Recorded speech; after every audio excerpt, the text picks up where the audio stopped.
ছাত্ররা যদি অনিরাপদ হয়ে পড়ে, এই ধরনের গুপ্ত হত্যার শিকার হয়, যারা আমরা জানি যে অভ্যুত্থানের সময় মাঠের শক্তি ছিল, তাদেরকে যদি এইভাবে গুপ্ত হত্যা করা যায় এবং সেখানে যদি আমরা প্রপার অ্যাকশন না দেখি সরকারের, আমাদেরকে প্রশ্ন করতে হয় সরকারে আসলে কারা আছে।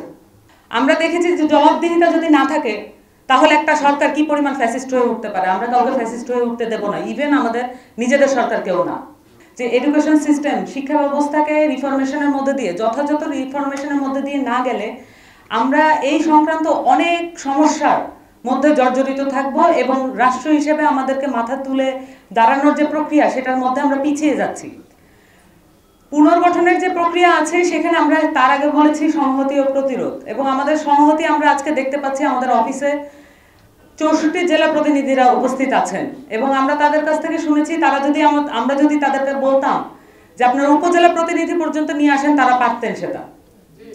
এই পরিমাণ সংহতি আমরা সকল ক্ষেত্রে চাই এবং আমাদের প্রাইমারি শিক্ষকদের মধ্যে এই সংহত অবস্থা আছে। সরকারকে অবশ্যই এগুলো মূল্যায়ন করতে হবে, কারণ তাদেরকে মনে রাখতে হবে তারা অভ্যুত্থানের সরকার। তাদের মন্থর গতি আমাদের অভ্যুত্থানকে প্রশ্নবিদ্ধ করে, আমাদের অর্জনকে প্রশ্নবিদ্ধ করে, সেই সাথে আমাদের এই শিক্ষকদের যে শিক্ষার্থীরা রাস্তায় নেমেছিল তাদেরকে প্রশ্নবিদ্ধ করে। আমাদের এই শিক্ষকরা অনেকাংশে এই শিক্ষার্থীদের আশ্রয় দিয়েছিলেন, তো সেই সাথে আমাদেরকে এদেরকেও নিরাপত্তা নিশ্চিত করা প্রয়োজন। আমি যেহেতু আজকে মিডিয়া এসছে, আমি আরেকটা বিষয় একটু উল্লেখ করতে চাই। আমরা দেখছি নানা জায়গায় শিক্ষার্থী গুপ্ত হত্যা হচ্ছে, এটা অ্যাড্রেস করা খুবই জরুরি।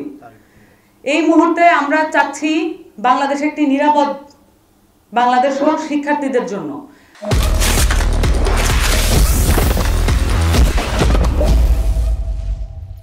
কারণ এদেশের ছাত্র জনতা মিলে এই অভ্যুত্থানটি করেছে।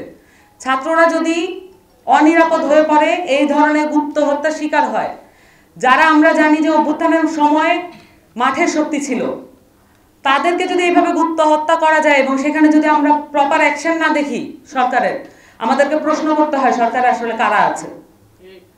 আমরা দেখেছি যে নানান মহলে অভ্যুত্থানকে প্রশ্নবিদ্ধ করার চক্রান্ত চলছে, তাহলে কি তারাই সরকার চালাচ্ছে? আমাদের প্রশ্ন, সরকারে কারা আছে এবং কারা নীতি নির্ধারণী জায়গাগুলোতে আছে এবং এই গুপ্ত হত্যার ব্যাপারে তারা কি অবস্থান গ্রহণ করবে, কি পদক্ষেপ গ্রহণ করবে, 24 ঘন্টার মধ্যে তাদেরকে জানাতে হবে।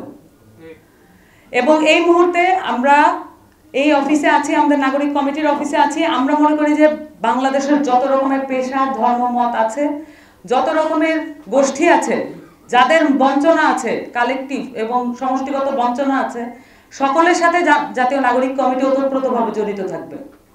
এবং আপনাদেরকে এই আমাদের যে প্রেস কনফারেন্স, আমাদের যে লিখিত বক্তব্য, তার মাধ্যমে সরকারকে এবং দেশবাসীকে জানাচ্ছি, আপনাদের যত রকমের বঞ্চনা আছে সেগুলো সরকারকে জানান এবং আপনাদের অবস্থান আপনারা ব্যক্ত করুন, যাতে সরকার সেই বিষয়ে যথাযথ পদক্ষেপ গ্রহণ করে, সেই বিষয়ে আপনারা সোচ্চার থাকেন। আমরা দেখেছি যে জবাবদিহিতা যদি না থাকে তাহলে একটা সরকার কি পরিমাণ ফ্যাসিস্ট হয়ে উঠতে পারে। আমরা কাউকে ফ্যাসিস্ট হয়ে উঠতে দেব না, ইভেন আমাদের নিজেদের সরকারকেও না।